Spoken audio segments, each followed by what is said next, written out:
All right, what is going on, everybody, and welcome to my channel, Movie Files. Elliot here, and I'm doing something a little bit different. We're not talking, not a full movie review or TV breakdown that we normally do on this channel, but we're doing an interview today. The person that we're interviewing is someone that I'm very excited to introduce you all to. He's a stuntman, actor. He's worked on a lot of great projects. One in particular coming to the theaters pretty soon this Friday in the Northman. Introducing to you all, Mike Snow. What is going on, my man? Hey, how's it going? I'm It's super going good, good, man. man. I'm stoked that we're doing this chat. Thanks Yeah, for man. I really appreciate you, man, reaching out. And, I know you got a chance to see my thoughts on the Northman, and we're going to be talking about your experience on the set and you working on the film. But I'm very happy to have you on, man, and discuss your career and all the stuff you've done and what you have maybe going in the future, my friend. Yeah, cheers, bro. Where do you want to start?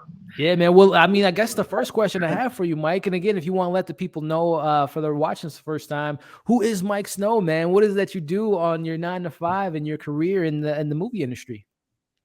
So pretty much I'm a 30-year-old stunty from Melbourne, Australia, but the last 4 years I've been based in the UK. That move was pretty much motivated by just where the majority of the film work is.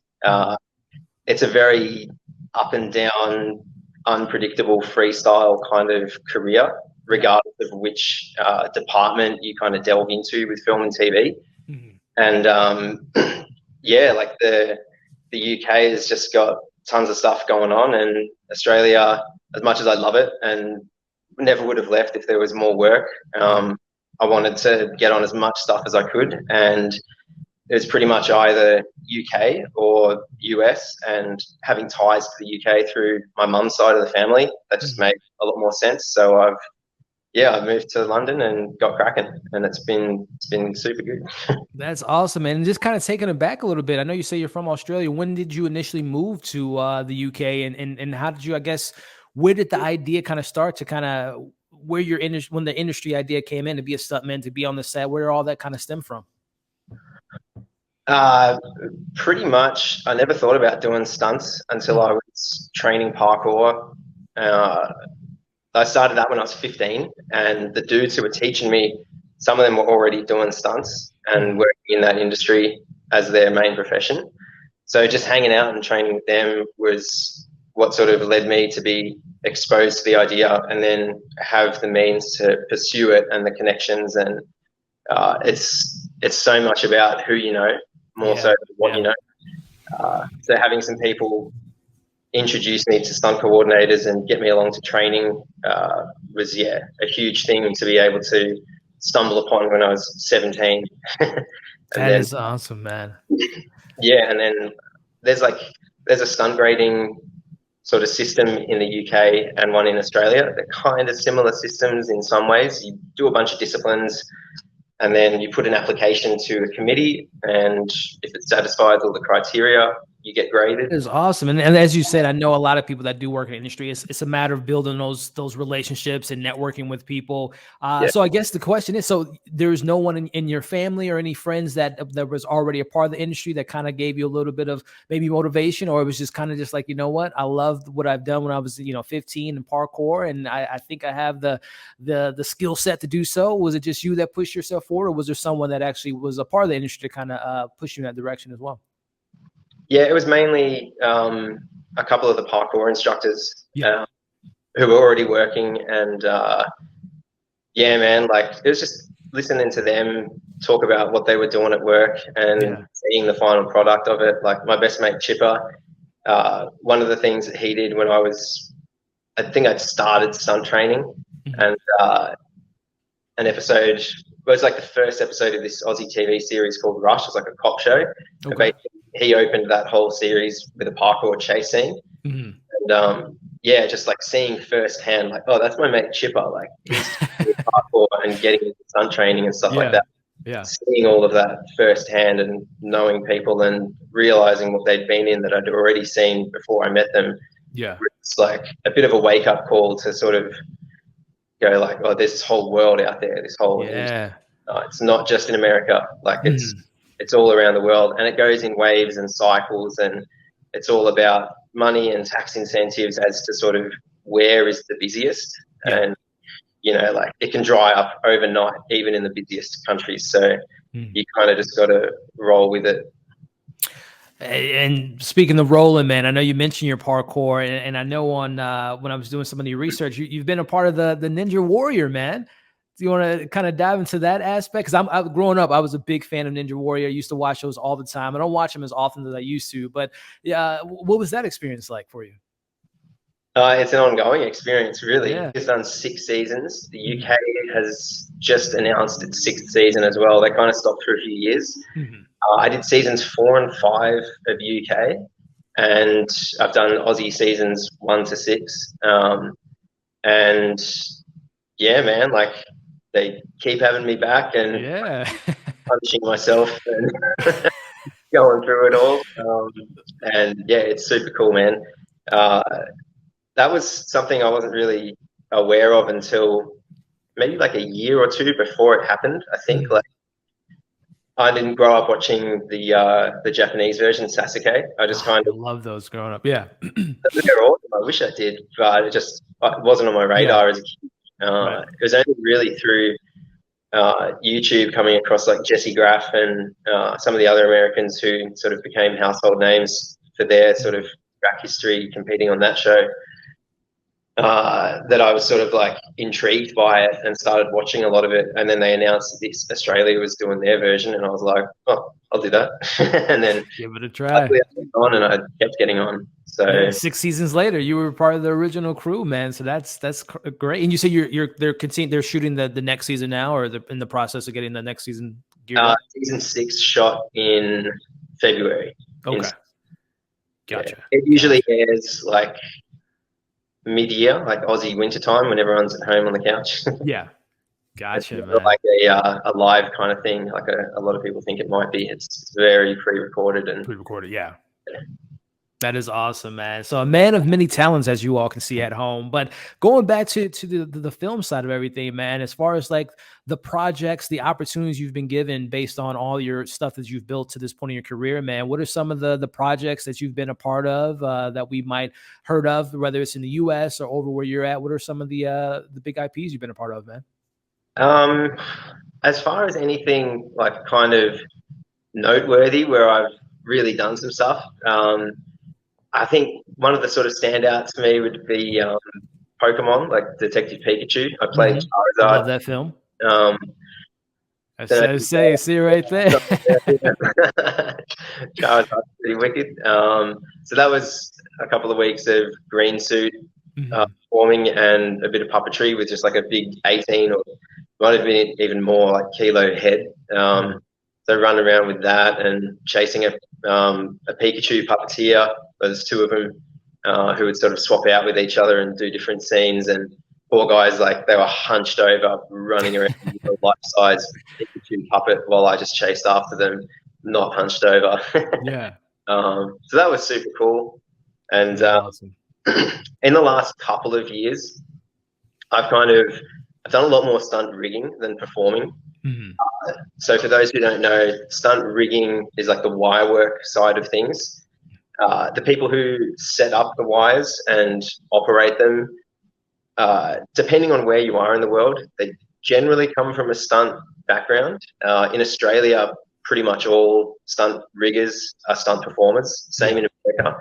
In the UK, it's a bit of a mix. You get some people coming in from special effects and construction, and it's cool, man. Like everyone brings sort of different realms and of knowledge into the mix. Yeah. It's such a weird art form, like smashing people into each other on wires or into objects or making them fly. And yeah, man, like I just had a few weeks in Budapest on a Netflix project called The School for Good and Evil. That was like reshoots.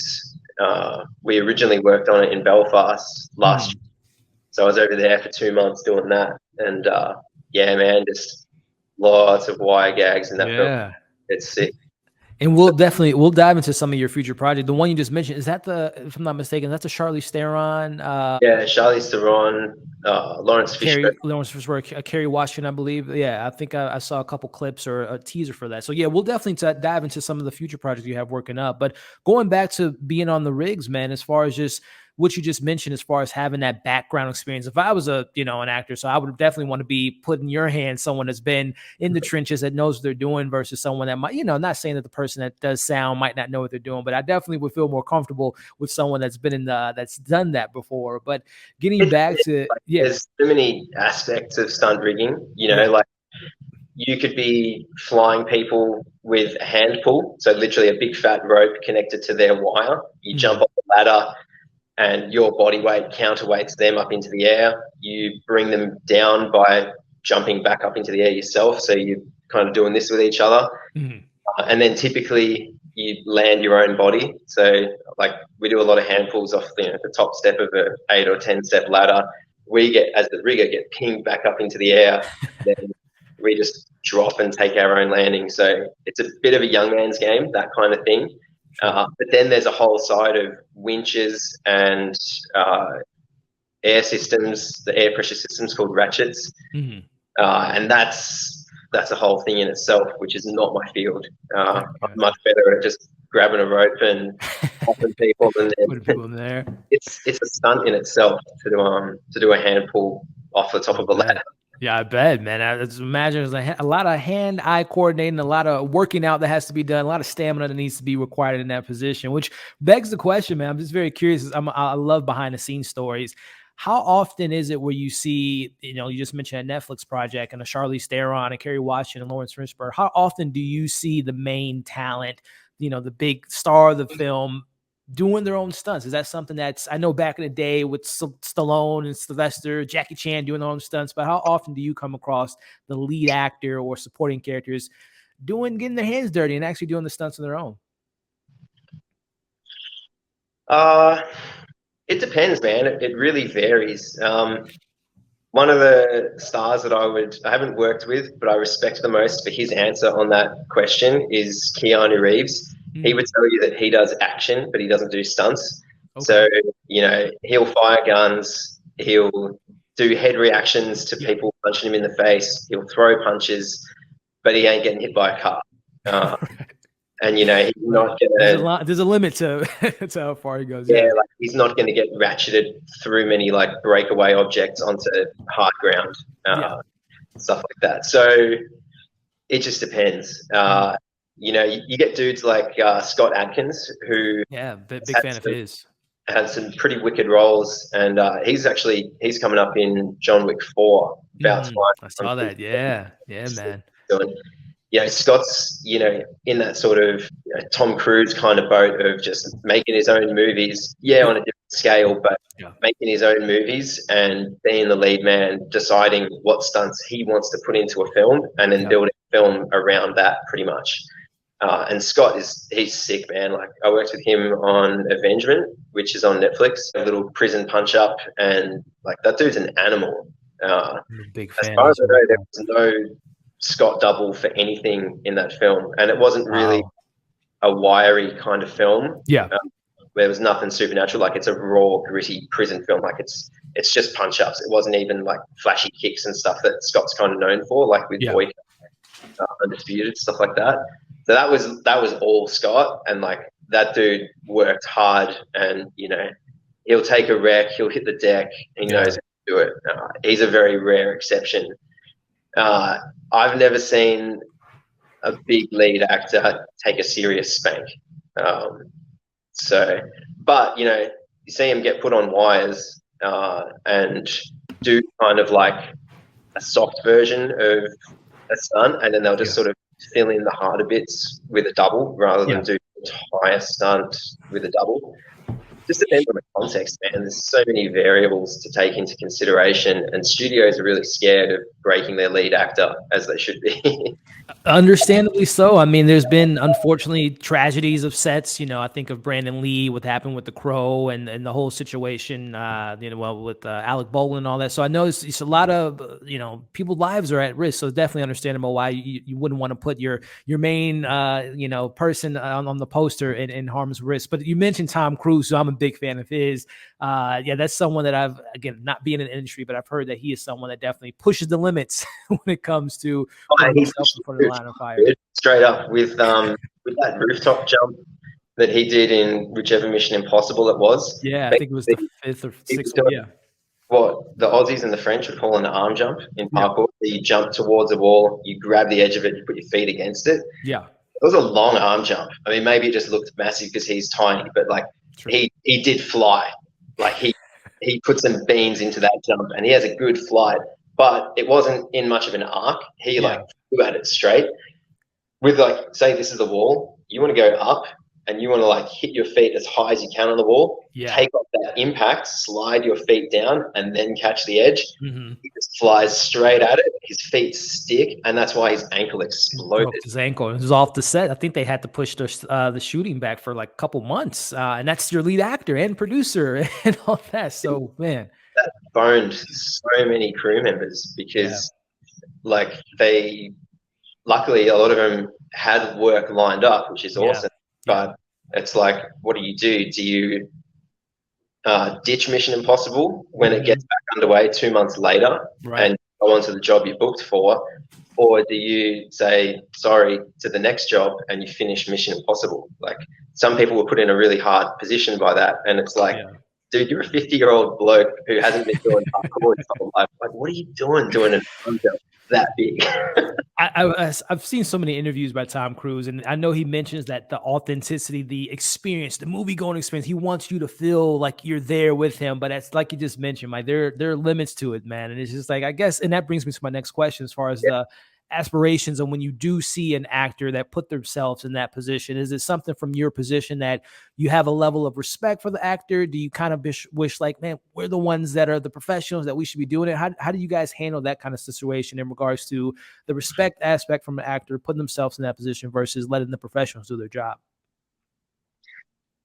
It's a hard one because if they're a really physically capable person, and they're going to put the hard work in to make it look good, obviously, like that's so much better for the movie.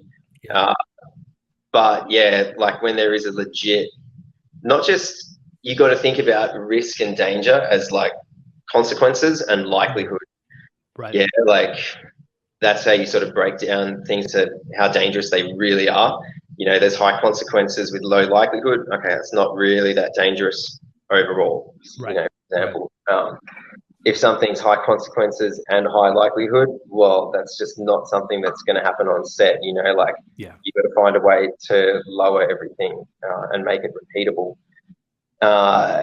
You get dudes like Henry Cavill, who I stunt doubled last year, and like that dude gets action.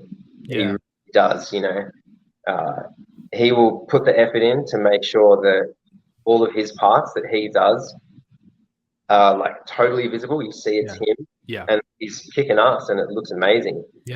But he knows when to step back, and to just, you know, suppress his ego and just let his stunt double, whether that's me or anyone he's ever used before, and let us do the stuff that really makes no sense for an actor to do. So Henry Cavill is all over it when it comes to that kind of thing. I haven't done a whole heap of doubling. Like, I don't have the most generic look, so I don't get thought of for a lot of doubling roles. So I tend to do more like featured stuff, like in the Natlia game and the Berserker raid in the Northman. So yeah, I can't speak from experience about a whole heap of actors I've doubled who have, you know, different attitudes and capabilities and stuff like that. But yeah, anyone with an attitude like Henry Cavill is like someone you're looking. That's the way forward. Yeah, that's the way to sort of be an action hero lead. Well, I'll tell you what, man, Mac, you just gained a whole bunch of brownie points for me. I'm a big fan of Henry Cavill, so that just adds another reason why I'm a fan of his. Listen, we can have a whole tangent of my fandom of him being Superman and The Witcher. Huge fan of his work. Yeah, no, he's wicked, man. Like, he's so easy to work with. He doesn't hide away and be like too cool to talk to people or hang out. You know, like he really likes stunties as well. Like he'll just hang out on set with us and, you know, just be a normal human being. You know, you get other people who are so important and their egos are so inflated. Like, get pissy if they notice people looking at them, and it's like, okay, like no one wants to be stared at, but if you lead on a feature film worth over $100 million, like you kind of got to accept that people are going to be looking at you to some degree for whatever reason. It might be their job. You can't know that it's not their job to be like assessing something that's on you, whether it's your costume or like just But no, Henry's just chill. Like I said, man, it's another reason to be a big fan of his. But kind of transitioning to going back to just the lifestyle and the persona, what comes with being a stuntman. My personal take on, again, big fan of behind the scenes stuff. And you know, the conversation's been had for many, many years in regards to nominations for stuntmen and putting in the work and being actors and not getting that recognition that I believe you guys deserve, men and women on that stage.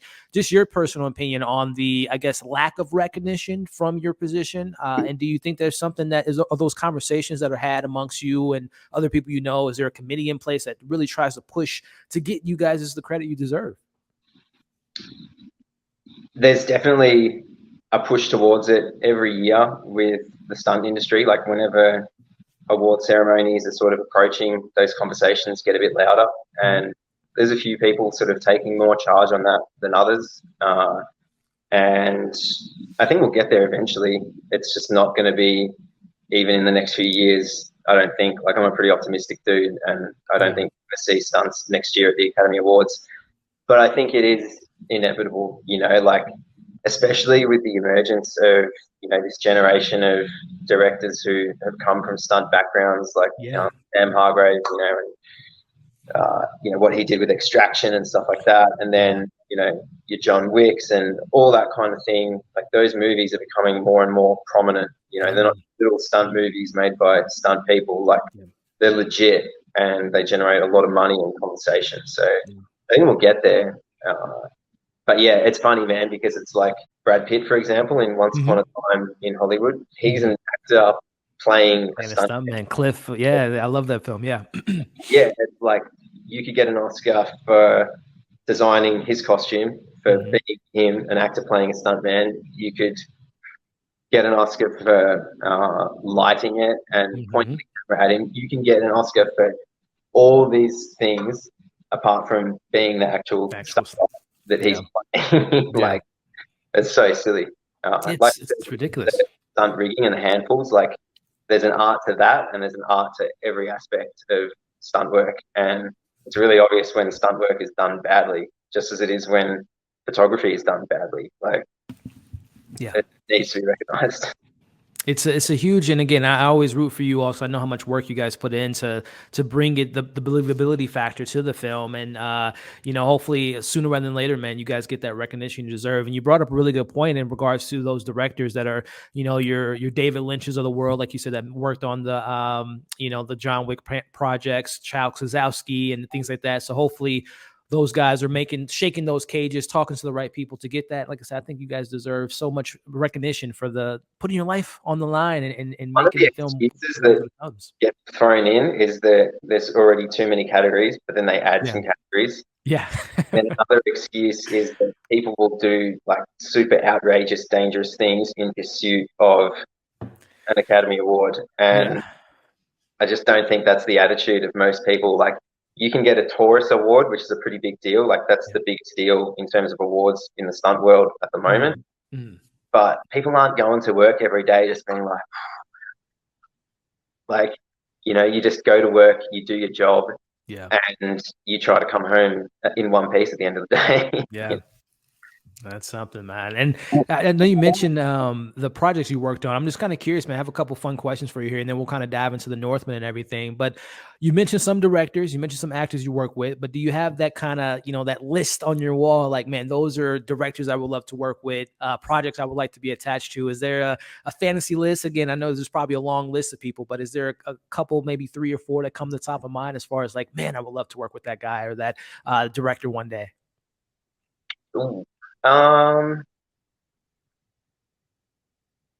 got to have a look at let me consult my. Man. I've got a very modest DVD collection behind me. Back in Oz, I've got a lot more, but I really want to die like a horrible featured death in a horror film. And bonus points if it's a French horror film. That's very unlikely. It's like France is that whole film scene is a very closed shop So over yeah, there. And yeah. like if there's a super limited amount of work, then Mhm. you do need to put locals first Go and first, yeah. check the jobs to some degree. But it goes beyond that apparently to being like super super clicky and Mm. very political. And like you can't avoid politics no matter what industry or department in film you get into. But Mhm. yeah, that's probably not going to happen. But I can at least hope for like a non-French feature death in a horror film. That'd be super cool. Um, yeah, I don't know, man. As far as like individual directors and stuff like that, I did a couple of days on Gangs of London, and that's a Mm. Gareth Evans film. Yeah. Series. The second season isn't Gareth Evans for whatever reason, Mm. and I just did some bullet hits. I was in 2 days, and then I was out. Like it's a really like minor little role, but Gareth Evans is sick, so I'd love to do a proper gig Work with for them. him, Yeah. as in like a proper role for him. I Yeah. mean, Yeah. Yeah. future project that'd be super cool because dude, who doesn't love the race? Come on, man. The Ray 1 and 2, and big Yeah, fan of his, man. I'm a big fan of him. And knock on wood, man, you will get that call, especially if they do the Raid 3, which I don't think they'll do. But yeah, he's so great, man. He's such a I good needed director. the tail dudes in the raid 3 on there, man. Nah, I don't know, man. I'm sort of very drawn towards. For some reason, I want to do some sci-fi stuff. Mhm. I don't know what's in the pipeline for London and the UK. Mhm. But yeah, like with the School for Good and Evil, not that I'm done with fantasy, like all that stuff is sick. But Yeah. for now, I've done my little fantasy kind of deal. I want to do some hectic sci-fi. That'd be cool, and some Yeah, horror. man. Um, there's a video game series that I really hope gets adapted to. It worked better as a TV series, Mm. also than a film because there's too much to get into. But you ever hear of Legacy of Kain? Sounds familiar, man. Why don't you kind of familiarize me with that, with the It's like franchise? a sort of early 2000s kind of vampire fictitious thing. Obviously, Okay. Yeah. Yeah. set in Yeah. like a fully different world Yeah. called Nosgoth, and yeah, the story in that game is just phenomenal. Like it was so Yeah. far ahead of its time for character development and stuff like that. I hope someone brings that to life. Uh, Mhm. if it was like a Len Wiseman who did Underworld, that'd be super cool. I'd love to Yeah. be in that. And the little nerd in me thinks that it may well happen. I mean, you've got so many things like The Last of Us getting Yeah, brought to man. life in Oh live yeah. action. Mhm.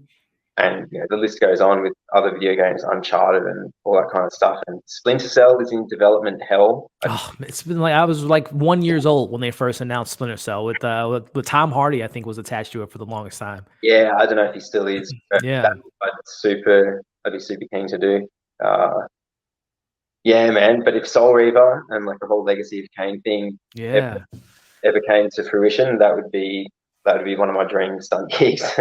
Listen, man, you're doing a great job at your career so far, man. I hope that stuff comes to fruition, man. And you just kind of brought up another question I have for you, which is, I guess, the differences or similarities on working on a film set versus working on a TV set, and this whole immersion of streaming services giving giving so many people the opportunities to work on these projects. Just kind of talk about like the landscape of how streaming has kind of impacted your workload, and as well as what's that difference of being on something of a film versus maybe working on a TV project. So, difference between film productions and TV productions, at least more so a few years ago, and still kind of now. When the lines were more blurred, there's a bit of a different vibe, especially when Mhm. something is in a second season or more, because it tends to be a similar crew with a lot of good shows. They try to hang on to the people that Keep made the it yeah, good, and then makes it becomes sense. a really well-oiled machine. Right, right. And anything with less budget tends to stick to its schedule and actually do what they say they're going to do, and they really think about their money because they have to. Right. Whereas a lot of big films, they don't, like everything changes so much all the time because people just have ideas, as in the big important people, directors and producers, stuff like that. and suddenly every head of department just has to go, oh my God, I need to like completely reorder everything that we had in the pipeline and either get rid of a bunch of people or bring a whole bunch of people on, like at super late notice. So usually, like with films, the bigger the budget, the bigger the chaos. And yeah, man, it's pretty savage. Yeah, I mean, yeah, I hear all the horror stories all the time. You know, you bring up the reshoots and rewrites, and we mentioned a little bit of injuries earlier. Yeah, there's so much that can go wrong. That's why I always, me being a kind of a film pundit, reviewer, what have you, I always appreciate it. I always try to bring up all the different aspects that go into making a film, and even if I might not connect with the story or performance, I always just appreciate the art that goes in it because I know there's so much that goes into making movies, man. It's a crazy industry. It's crazy now because all the streaming giants are at war with each other. Yeah. So Every day there's a new streaming service, it seems series like. that they're making have that kind of film budget and film level chaos. Yeah. So you might be working on a series, but Yeah. it feel like working on one of those sort of well-oiled machine, typical TV series, like I mentioned, used to be more common. Now there's so much work gone around on, big streaming service TV shows that just feel like mega movies. Like the last job I did last year was called Masters of the Air, which is like a Band of Brothers universe kind of side story. And I'm pretty sure that's literally the biggest series ever made. Like is that HBO, right? Or Apple, like $500 million US budget. Like, money that could fix the world. I mean, you bring that up. I remember the budget for the planes into each other. Goodness, great! That is crazy, man. I know. I read an article about the Amazon the Lord of the Rings series. It's like $1 billion or something to put like 10 episodes together. Which is, I mean, Jeff Bezos, he has money for days. But I mean, it's crazy. Like you mentioned, man, these TV shows are just as big, if not bigger, than some of these big budget movies, which is just insane to think of the landscape now. And it's funny how desensitized you get to it. Yeah. Once you've done a few big gigs, you're just like, oh, what? It's $500 million? Jesus. Okay. Like, well, whatever. What are we doing? Let's go. That is insane, man. Well, speaking of gigs, man, we're here to talk about a film that's coming out this Friday by the name of The Northman, which is a film that very high praise on this side of the bill, man. A big fan of that film. But just wanted to kind of touch on kind of how did you get started with the project? Where did things kind of begin on, what you're going to be doing on the project and just kind of your experience on working on this film, man? Yeah. A friend of mine, Jack, was already working on it. He was the double for Clegane, and I was aware that he was doing a Viking kind of production in Ireland. I thought it was a TV series. I didn't know what it really was. And yeah, like Jack gave me a call out of the blue one night, and I was like, well, here we go. He doesn't normally just call me out of the blue. And he asked me if I wanted to come and do 4 months in Belfast. And this is like early days of, this is when film and TV was just coming back after the first initial lockdown where everything stopped, and then things were getting back on the ground as testing became available and productions were kind of, for the first time, navigating this, whole new system of how do we continue to make films and not get shut down because I was just like, yeah, dude, hell yeah, let's go. So I was on a plane a week later, and then I went and did 4 months in Belfast, and dude, it was sick. We probably did like, I don't know, I'd say like 70% of the film was shot outside. And locations, which is why it looks so good. None of the backgrounds look fake because they're not. Like the only stuff we did in the stages was like interiors and like the stormy boat scene. That was half a boat on a massive gimbal rig in a stage. Some cave stuff, building interiors. That's pretty much the only stuff we did undercover. Wow. everything else was out in the elements. That was one of my points that I brought up and when I covered the film was just I always appreciate when you can tell when the actors and director have put the actors on the set because you feel like you're right there on the journey with them, and it Yeah. just brings so much like authenticity to the experience, man. And Robert Eggers, I'm a big fan of his work, coming from The Witch to The Lighthouse to now this kind of bigger budget film. I thought he did such a fantastic job on it, man. But we have a couple. You sent me over some photos, man. If you want to kind of explain some of the days on set, we got one here with you and the star of the film here, and Alexander Skarsgård, who plays Beowulf, man. What was it like meeting Mr. Alexander Skarsgård? Dude, he's wicked. He was a super, super nice dude.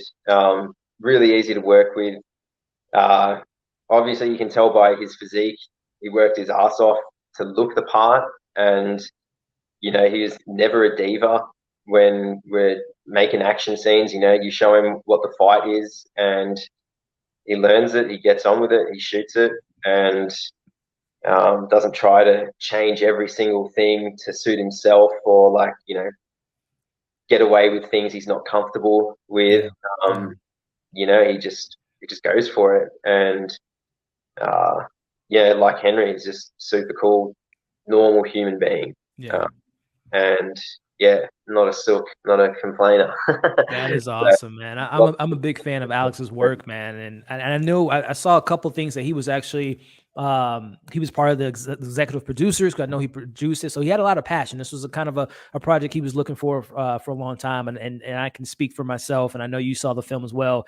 What a performance, man! I think Alexander Skarsgård. And the bits I was involved in, like the Natalia fight, then the Natalia game, then that was a hard scene to shoot, bro. Like,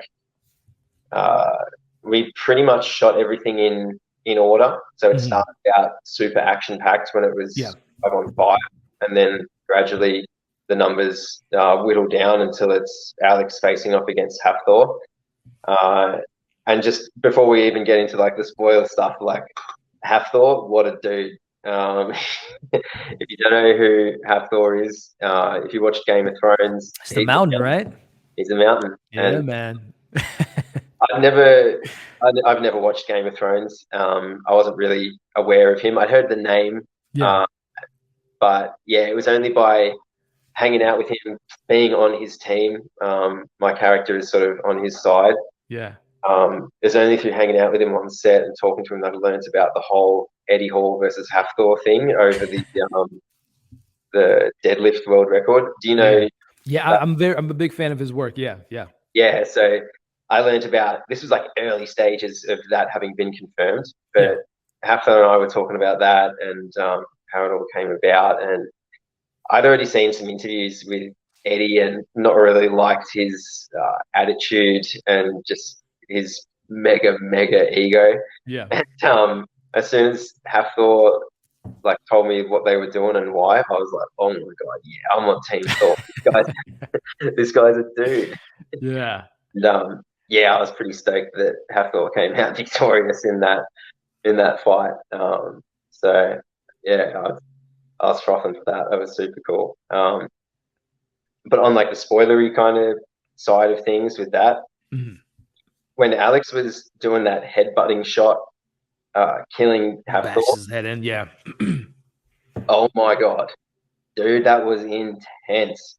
Like, each time they shot that, Alex probably did 2 or 3 times as many headbutts as what made the cut. Oh wow. He was going to town doing that, and it would always get progressively more intense. Yeah. It probably just cut to like the last ones, some of those, because it would have gone on for so long. Yeah. But man, it was savage to watch and just to hear and to feel everything through his vocalizations and just the physicality of that. Like, it was mental. That's awesome. Really sort of felt it. I don't think I was in camera at all in that shot because it's such a long shot. You see different things in the background. The camera looks each way. Like, by that point, me and all the other dudes are all just dead on the ground. Like, we spent a few days just lying there dead, free. And But before that point, I was pretty lucky. Like I had a few little moments where, you know, I swing the Canada stick around and I get hit and I go to the ground and yeah, I actually get like a few nice little moments for my show reel. So I'm pretty stoked with that. Yeah. I was hoping for the same with the raid on the Slav village, but yeah, that scene is brutal. Kind of obscured. So yeah, yeah, there we go. That's some of the boys. The dude on the right is the double for Alex. That's Mark Slaughter, and yeah, it's Mark jumping off and doing that sort of downward cut as he jumps off the balcony and takes the horse rider. That was a nice little wire gag. Yeah, man. I know we're bouncing around scenes now, but no, you're good, man. A big one to shoot as well. Like the first shot of that was an entire day just for the first shot. So that basically comes from like the tracking behind us as we're all sort of got our wolf skins on.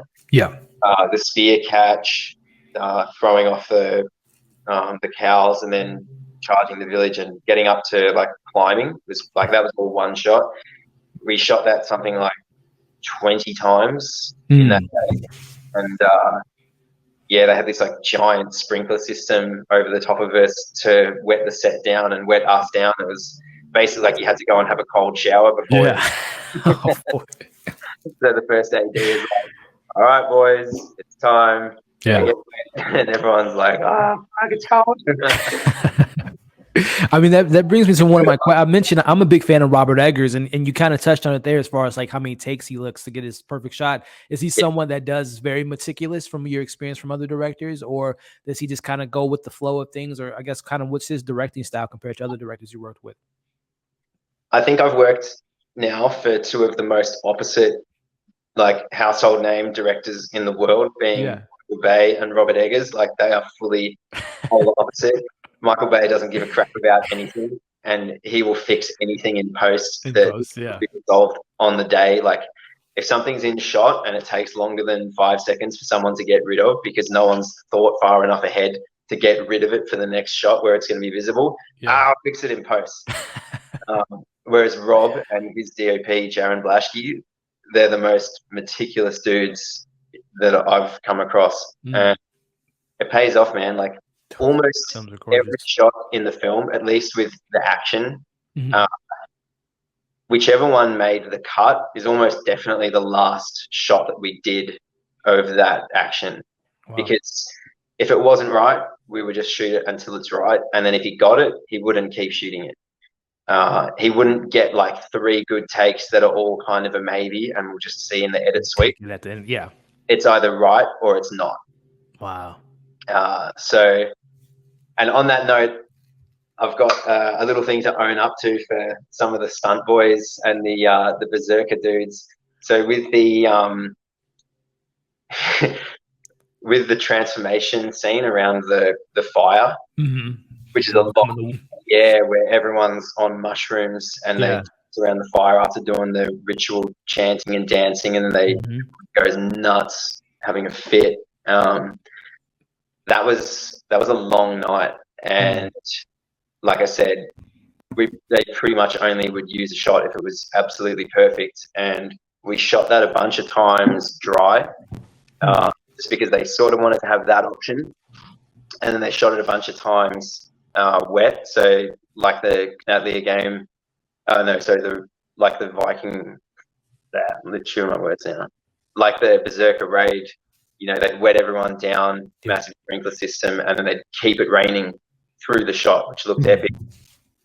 We shot it super late at night and in the wet a bunch of times. They eventually thought they got the shot, and then they wrapped the whole crew and everyone, like, that's it for the night.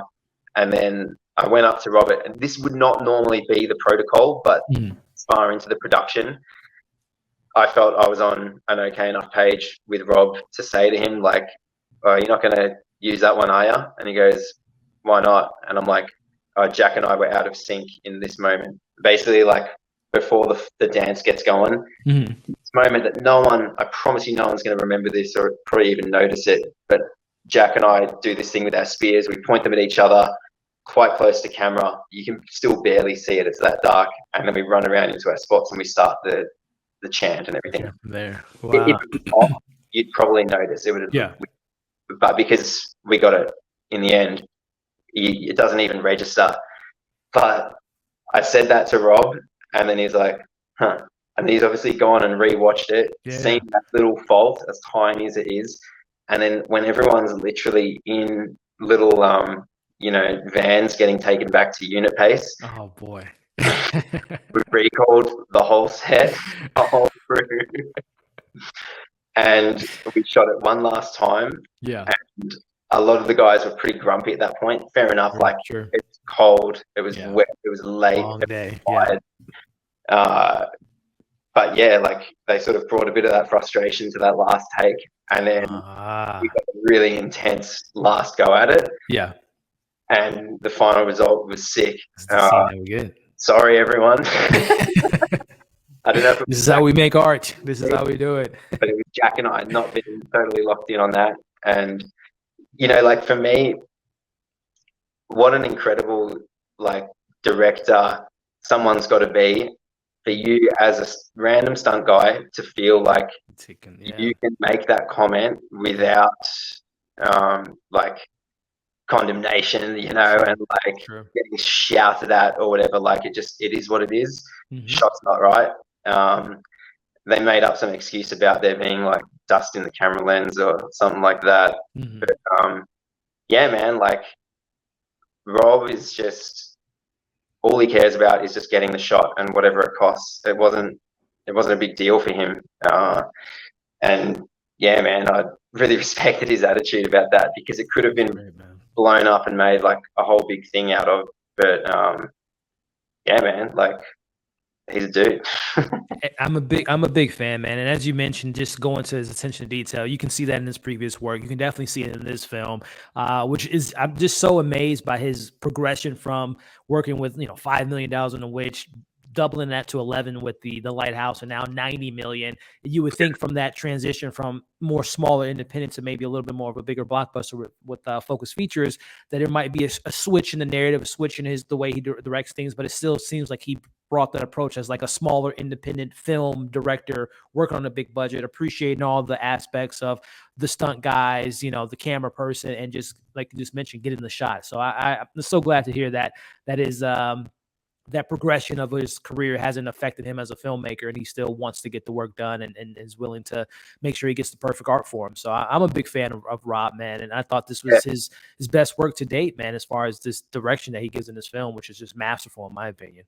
Yeah, fully. I find it kind of baffling in a way, to some degree, that he can't stand watching The Witch now, because he knows what he wanted to do. And that's what I respect about him so much as well, though, is that the film exists exactly in his head. So all he has to do is find the right people and have the time and the budget to just realize it. Yeah. There's no, if you asked Rob a question about his own film and he didn't have an answer for you immediately, mm-hmm. he would be able to figure out an answer pretty quick and stick to it. That's how inside out he knows his film and how much he's thought about it. And that's awesome. One of my pieces of advice for people who want to get into film and TV is it's not worth doing unless you absolutely love it, because it's really hard and it's a brutal, unforgiving industry a lot of the time, and it doesn't leave much room for lifestyle if you get really busy and start, having some success. And if directing is the thing you want to do, if you're even slightly indecisive, just please don't be a director. It makes life so much easier for everyone on set, especially the heads of department, if the director just knows what they want. Mm. I've worked with some directors who are lovely people and they get the product there in the end somehow.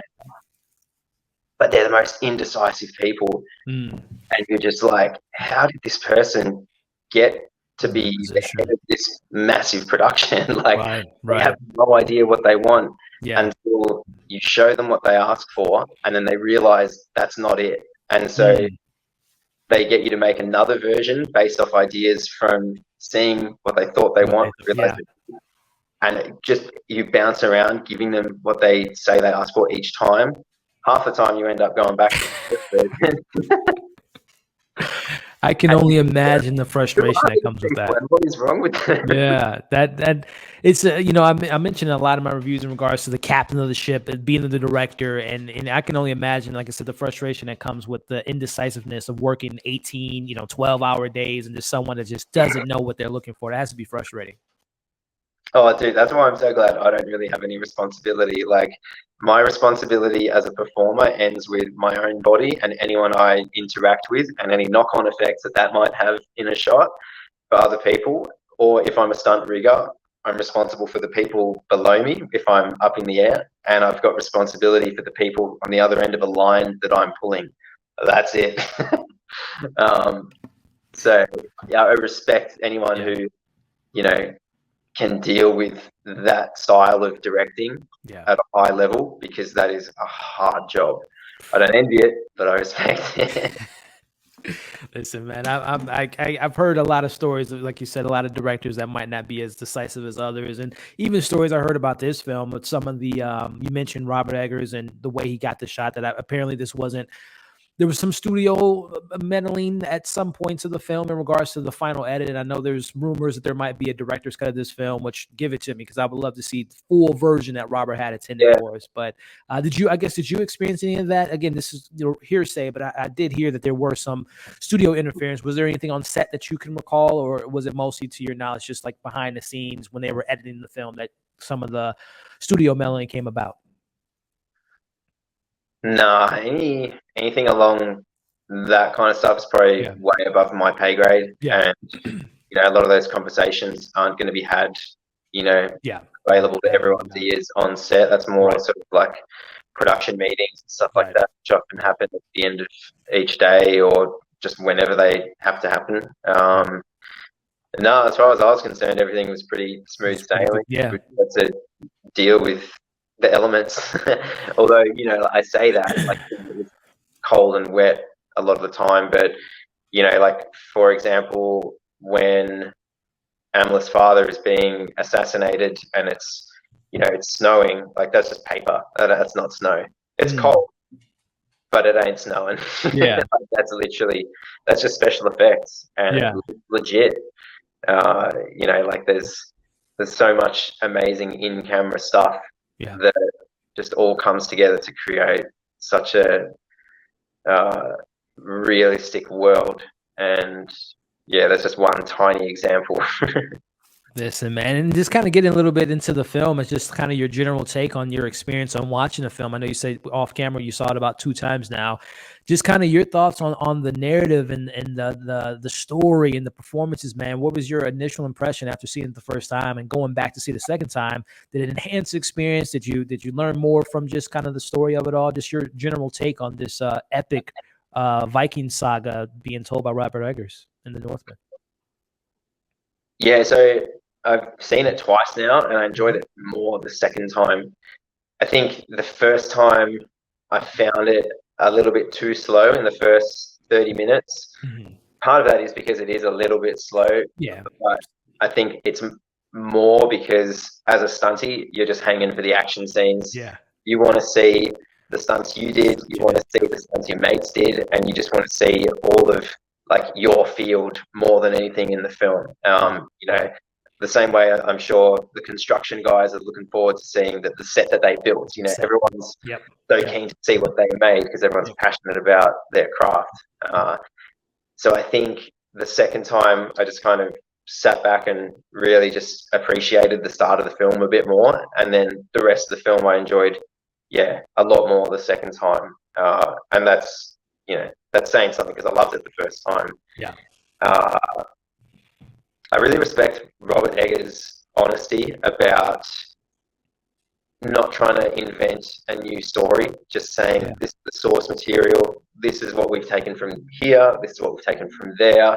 It's basically The Lion King, but Vikings, and saying that by keeping the story that digestible and accessible and familiar, he could then be more out there with other parts of the film, like the visuals and the hallucinations and dreams that are a little bit sort of, you know, mystical and otherworldly, and they're not outright saying that there's magic, but it's just kind of indulging in what those characters believed, right?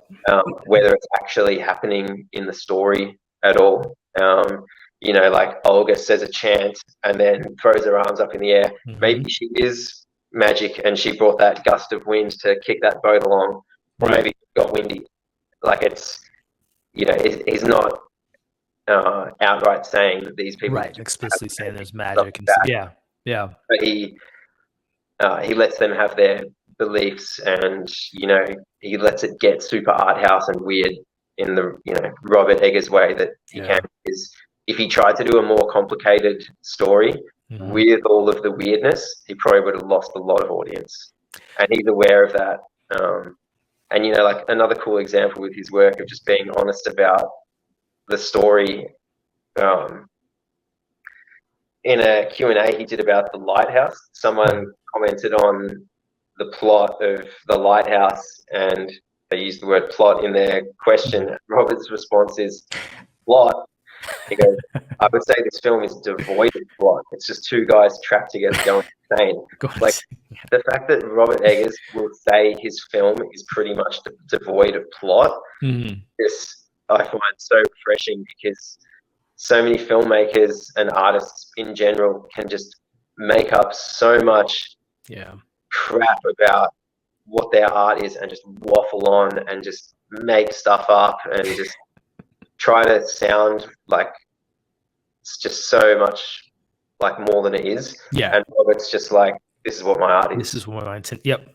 I love that. I love that, man. And to your point, to the Northman, I think the film has such a great balance of staying kind of grounded in reality, but then throwing in some of that mythos that they approach the film with Norse mythologies and beliefs and, you know, Odin and all the different things. So I definitely think you're so on the money there, where it's just the balancing act that he achieved. I thought was just such a beautiful combination of what's real, what's not, and the character's belief and what you're seeing on the screen. It's a great way to narrate that story.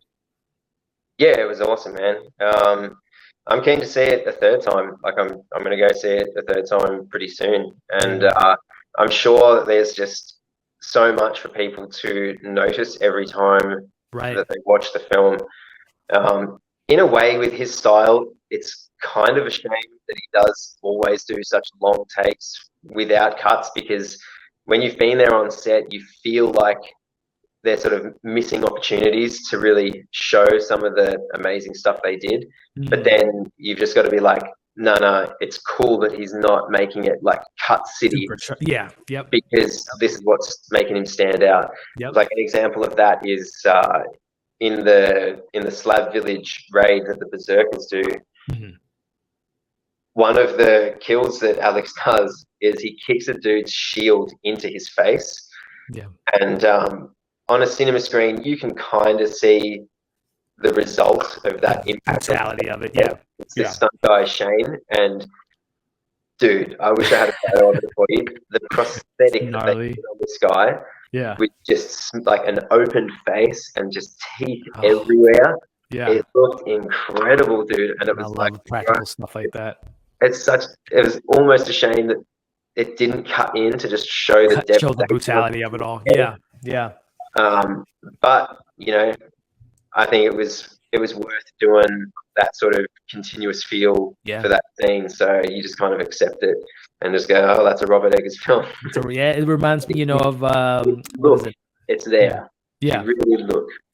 That's what the beauty of, again, going back to just his films, is the stuff you might have missed the first time, the second time, you catch that stuff in the background. So it's great to hear just how he approaches film and how he comes about making these crafting this art that he does with filmmaking. It's just such a beautiful thing to see, man. And I'm excited to revisit the film. I'm going to see it again when it comes out here on Friday to the public. I saw it a couple weeks ago, and I'm really excited to kind of revisit the film. It's just on a first viewing, it's one of my favorite films this year, man. I think that he definitely. Yeah, I don't know what else is coming out that I'm really pumped about. I mean, we've had the Batman and the Northman. Yeah.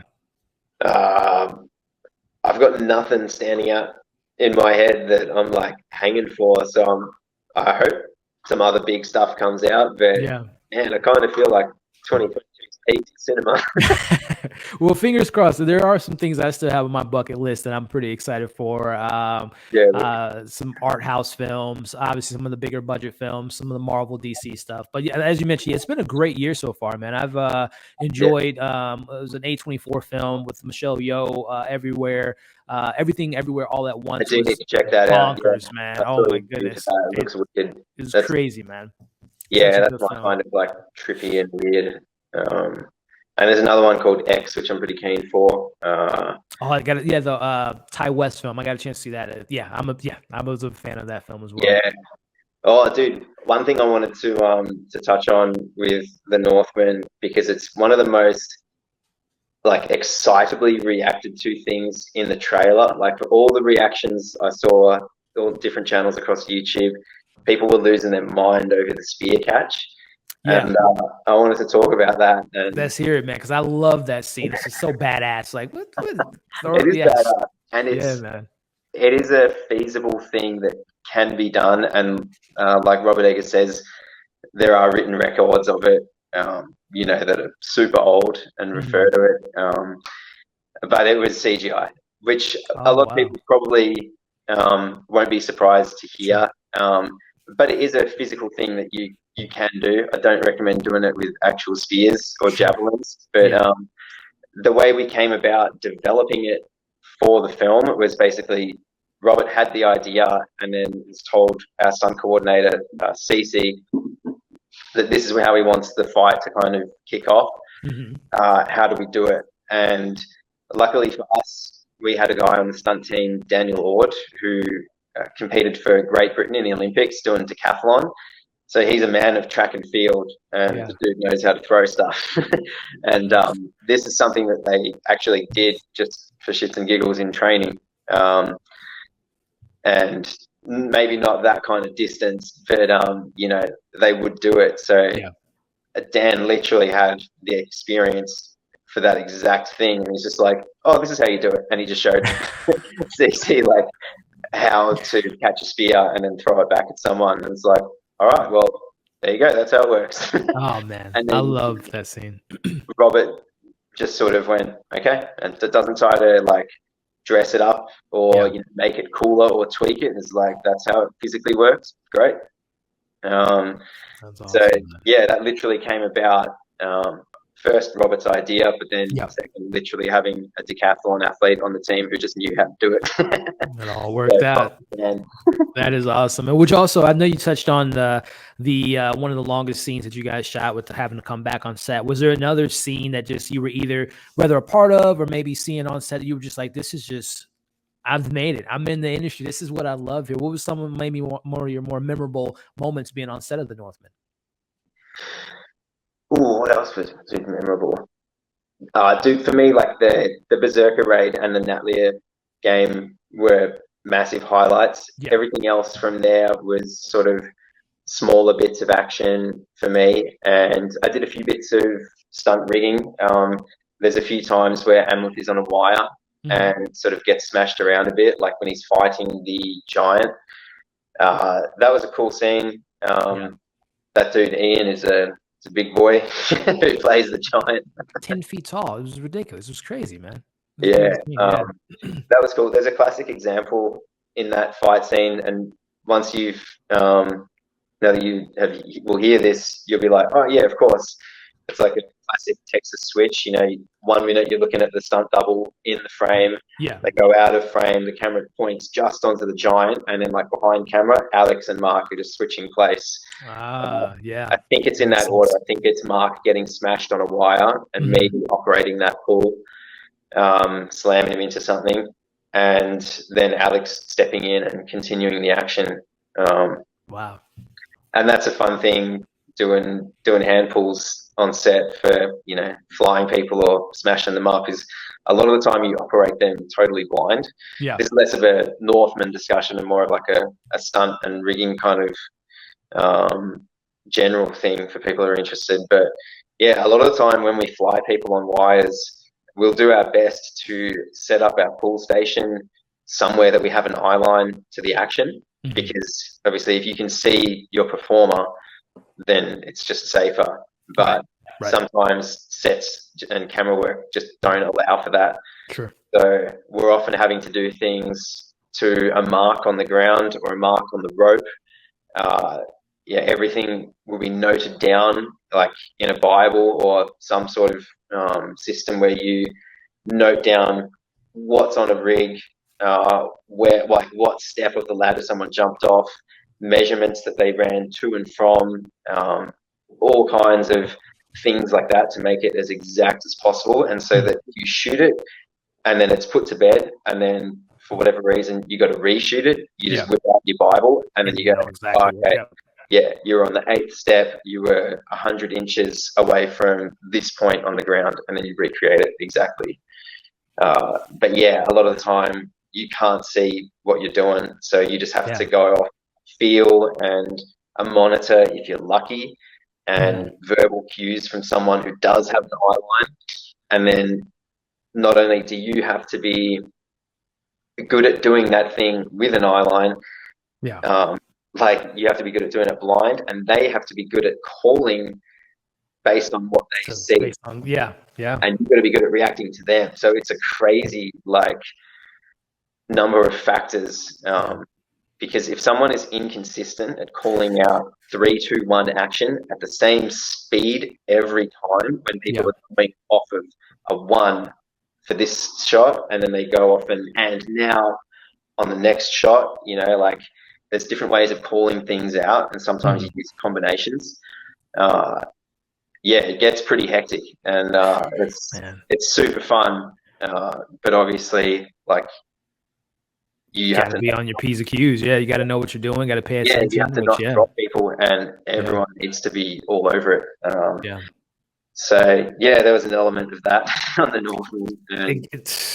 Again, man, it just speaks to the meticulous style of the shooting, but also the crew that you just mentioned, and so much that goes into making these films, man. And again, I think this is an incredible movie, and you guys did a great job of putting this, what I consider just a beautiful movie and an epic movie in so many ways to the screen, man. I'm excited people to see it. It should clean up at the awards, hey? Like, I hope it does, man. I really do.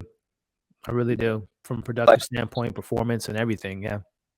Yeah, totally. Like, you know, as we were working on it, like, you can tell you were we could tell it was going to be pretty out there, but pretty amazing. We knew at the very least the film would look spectacular. Like, Jared is a wizard of film and lenses. Like, I got some of the shots you share with me here, being on set, man. Again, building the sets and just the scenic sights of everything. It's just gorgeous. Oh, dude, it was so cool. And yeah, man, like, they would wait either for gaps in the clouds or wait for clouds to come, depending on what the shot demanded. And they would just hold the whole set until a bit of cloud cover came. Man, yeah. You'd have, you'd have this guy Seamus looking at the clouds, and he's really good at estimating wind speeds and cloud sizes, and he would be like, "That's about 5 minutes until we get the light we want." And weatherman. Yeah. And if it was longer, they'd just wait. Whereas Michael Bay would be like, "I'll fix it in post. Fix it, and we'll make a daytime look like night or night look like day." That's funny. But not these dudes. And like, you know, if Robert Eggers wants a puddle to be 3 meters that way, the greensmen are coming in and they're moving make it happen. 3 meters that way. And there's a reason for it. And Robert will back it up. Like, it's just everything had a purpose and a thought behind it. And yeah, like, there's no, I don't know, it's just cool. Man, just cut, action, cut. All right, let's move that. It's so great to hear that, man, because again, I'm such a big fan of his work. And even going back to my comments on the film, I mentioned that you can tell, and it's so you're reinforcing that, you can tell there was passion, there was a purpose, there was meaningfulness to the film. And I'm glad to hear, you know, you're reinforcing all those thoughts that I had about the film. For someone that wasn't even a part of it, you can just see it on the screen, and it exudes, it radicates off the screen when you can tell the passion is there. And Robert Eggers is one of the best in the business at doing that, man, bringing that passion to the screen. Yeah, man. I don't know how many spots there might be for stunts on Nosferatu when he eventually gets that off the ground. Yeah. But, you know, I will happily go through his process and style of filmmaking again. Yeah. If there's ever a role that I can sort of fill on whatever he does in the future. Yeah. Because as painful as it can be and as slow as some of the days can be, like I want to stay involved, man. Like he's, as much as we all love a big brainless action film, sure, to do something with that much soul and character is pretty unique today. Like that's awesome, man. I mean, hey, we might get full circle going back to you said you would love to do a horror film. You might be caught in a horror scene, man. You might be one of the bro, victims if I of the get to scene. die a horrible, bloody death in a Robert Eggers film, a horror film, like bucket list moment there, huh? Bucket list all day, man. Hey man, let's manifest that in the air now. You will somehow, some way make your way on that set and get that brutal kill you've been looking for, my friend. I definitely wish that to you. But this kind of wrapping up, man, this is as far as, and again, I know there's NDAs and things you can't say, but is there any future projects that you can let the audience know to maybe look forward to look out for you and products coming rather this year or in the coming years? I can't really say a whole lot. No, like I said, so much of what I've done lately has been the reading side of things. So performance-wise, in front of camera, and this has been one of the biggest things that I've looked forward to be able to share with people. I've done a bunch of motion capture stuff for video games, and some of that has been in-game movement that you can actually do with certain characters, which is pretty wicked. Like some stuff on Destruction All-Stars, which I'll send you some clips from that. There's been other stuff where I just did motion capture for like the trailer of Sniper Elite 5 and no in-game stuff, but basically everyone in the trailer is me. And so there's been some bits like that, but man, that, and I had a big fight scene, like an MMA kind of deal in Never Back Down 4. Not the biggest action martial arts kind of film ever, but nonetheless I had a featured character just playing myself, getting stuff beaten out of me. So that's kind of cool. Awesome, man. But man, apart from that stuff, the main one to keep an eye out for would be Enola Holmes 2, where I'm doubling Henry. Oh, wow. That's mostly Henry. There's a sprinkle of me in there. You'll know when you see it when it's not him. And that's not to say that he sucks and they're just cheating it and faking it, but based on our conversation of, him and other actors knowing when to step in and when to step like you'll sort of know what was him. But when you see his face and he's doing the action, that's not face replacement. Like that's just him. And that's becoming a more common thing these days. If you ever see behind the scenes photos of stunties next to their actors and they're just covered in dots, then that's so that they have the option of just digitally putting that actor on the stuntie, and then the stuntie doesn't have to sort of hide their face or tweak their action to not be seen. They can just blatantly do the action and it can be shot freely. So that explains that if people are ever wondering. I love all that behind the stuff scenes, man. And I'm very, you mentioned Enola Holmes 2, very looking forward to that film. I was a big fan of the first one. And as I mentioned earlier, I'm a big Henry Cavill fan, so always looking for his next projects there, man. So very excited for that. Hell yeah, bro. Dude, this has been cool. Thanks for having me. Hey, man, this is awesome, man. Again, from the inside of where your career began to how you got to these points, to obviously working on the Northman, things you have lined up for the future, man. It's you're an awesome guy, Mike. I hope nothing but the best for you in your career, man. And hopefully maybe on your next project, man, we can have another one of these chats and kind of talk about your experience on that, man. Awesome, man. All the best to you too. Thanks, heaps.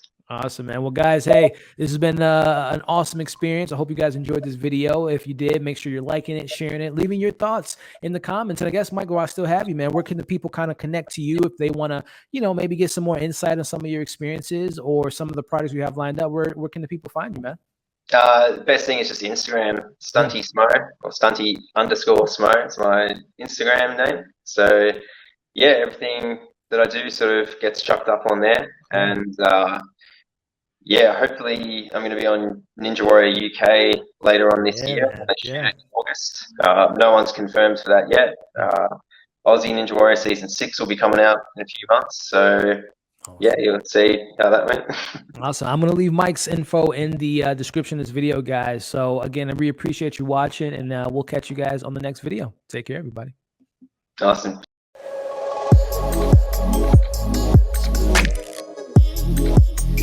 Yeah.